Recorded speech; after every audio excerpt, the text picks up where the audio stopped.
L'actualité, c'est également l'équipe nationale olympique. Rappelons que cette dernière a joué 2 matchs amicaux. Ce lundi, elle quitte Alger, destination Tanger, où elle prendra part au tournoi qualificatif pour les Jeux olympiques. L'Algérie est dans le groupe du Sénégal, du Maroc, du Nigeria. Premier match contre le Sénégal. Azdine Aïdjoudi, eh bien, lui a rendu public sa liste. Azdine Aïdjoudi est avec nous en direct. Bonjour Azdine. Bonjour Maman, amis auditeurs, bonjour. Merci Azdine d'avoir répondu à nos questions. Alors, Azdine Aïdjoudi, je voudrais revenir sur un aspect. Vous avez rendu public votre liste. Certains vous reprochent d'avoir retenu des joueurs qui n'ont pas assez de temps de jeu. Qu'est-ce que vous dites? Comme me disent ces joueurs déjà. Je pense que j'ai fait le meilleur choix possible. On avait déjà éliminé auparavant. Je peux vous prendre par exemple Ziti, par exemple voilà. Ziti, entre le CSC, entre la GSK la saison dernière, début de saison au CSC, et les matchs qu'il a joué avec nous. Par exemple, Hamza. On a joué plus de 8 matchs déjà. Notre équipe a joué plus de 8 matchs. Mais il n'a pas assez de temps de jeu avec son équipe, hein, c'est ce que je voulais dire. Mais le problème, c'est que il a gagné déjà sa place la saison dernière. Il était régulier avec nous, et aujourd'hui, il a joué pratiquement tous ses matchs avec nous. D'accord, je continue. Et dans le même temps, on vous reproche d'avoir retenu des joueurs qui n'ont pas assez de temps de jeu et des joueurs qui ne jouent pas beaucoup dans leur club, mais et d'autres joueurs qu'on n'a pas beaucoup vus que vous avez retenus. Alors, je ne sais pas si vous avez lu également ce qui a été dit sur la question. C'est pour ça que je vous pose la question. Je n'ai rien lu depuis. Vous êtes enfermé dans une tour d'ivoire.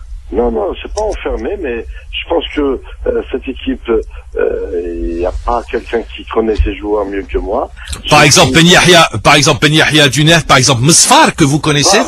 Posez la question Ben Yahya, et puis quand vous aurez la réponse de Ben Yahya, posez-moi la question, tout le monde. Je sais pas, moi je vous pose la question, Ben Yahya, qui a été l'une des... C'est pas l'une. C'est l'une des plus mauvais sur le plan psychologique et sur le plan comportemental. Ah d'accord, c'est ça. Qui refuse l'équipe nationale à son âge, qui refuse, je n'ai rien à faire, qui choisit de jouer pour son club, Rabbi Sahel allez. D'accord, ça permet d'expliquer aux auditeurs justement. Concernant Mosfar de l'Aïs Sakhroub. L'Aïs Sakhroub, Mosfar ces derniers temps, il y a quand même Chalali, Hamroun et la révélation de Bounjah, qui quand même, je ne vais pas prendre 5 joueurs en pointe. D'accord, c'est des choix, non? Il faut faire des choix. C'est juste pour essayer de comprendre, puisque vous, mais oui. Il faut signaler, j'avais des sentiments un peu mitigés. La veille avant la dernière décision, j'étais quand même hésitant à pas mal de choses. Il y avait des sentiments, mais à un moment donné, il faut trancher. Une fois c'est l'équipe nationale, je pense, il faut trancher, hein. C'est l'intérêt du pays. On n'a plus le droit de jouer avec des sentiments. Alors, je reviens justement à cette dernière ligne droite, 2 matchs amicaux. Sur les 2 matchs amicaux, qu'est-ce que vous tirez comme enseignement contre l'Afrique du Sud? Je veux dire, en plus du résultat qui était quand même bon, je pense qu'il y avait cette présence, cette volonté, ce vouloir bien faire. C'est vrai qu'il y a quand même des déchets, des péchés individuels, mais dans l'ensemble, le caractère du groupe s'y prête déjà pour affronter ce tournoi, pour attaquer ce tournoi. Vous aviez besoin également, l'équipe, elle avait besoin de gagner pour, disons-le, engranger de la confiance, et puis surtout sur les derniers matchs, elle avait été battue contre l'Arabie Saoudite, elle avait gagné le Niger, mais là l'Afrique du Sud, c'est un sparring partner que vous trouvez bon? Oui, des sparring partners bons. Maman, n'oublie pas que cette équipe a appris à gagner. On a appris à gagner. Ça fait quand même, on n'a que des petites défaites à notre actif, mais disons, et beaucoup de victoires. Je pense qu'on va jouer sur ça. On va jouer sur ce côté psychologique qui va être déterminant dans ce genre de compétition. Aujourd'hui, on arrive à une phase finale. Nous espérons se qualifier, mais quand même, il faut savoir qu'il y a une bonne génération qu'on doit quand même bien exploiter, c'est tout.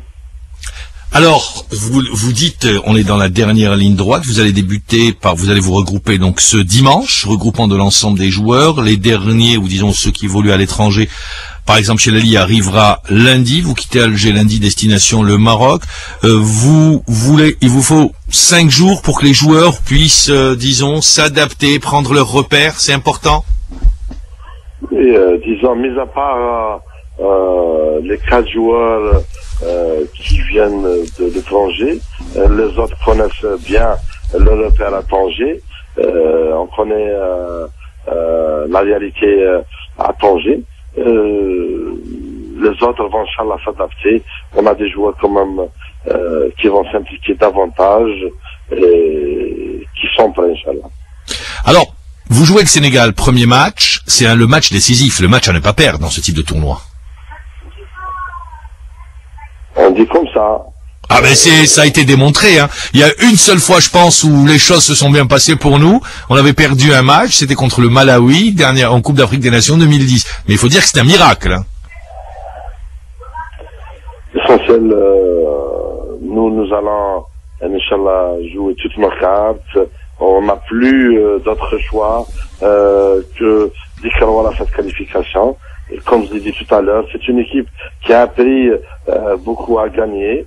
Aujourd'hui, si on arrive à une phase finale et on se fait éliminer bêtement, au contraire, c'est pas une génération à mettre aux oubliettes. Au contraire, c'est une bonne génération qui a quand même beaucoup de qualité. Vous anticipez sur le résultat? Non, j'anticipe rien, mais je dis, parce que moi je dis que c'est une génération, que c'est une équipe qui a appris à gagner. Vous me posez la question sur le premier match. Ah ben oui, parce qu'on dit toujours le premier match il est décisif. C'est un tournoi. C'est un groupe. On va être décisif. Nous on va être décisif, Inch'Allah. D'accord, alors je continue avec vous, vous l'avez dit, quelle est pour vous la force de cette équipe? Si vous deviez en un mot qualifier la force de votre groupe? C'est la force mentale, la force algérienne, Inch'Allah. C'est-à-dire la force algérienne? C'est le mental on va jouer cœur et âme, et beaucoup plus.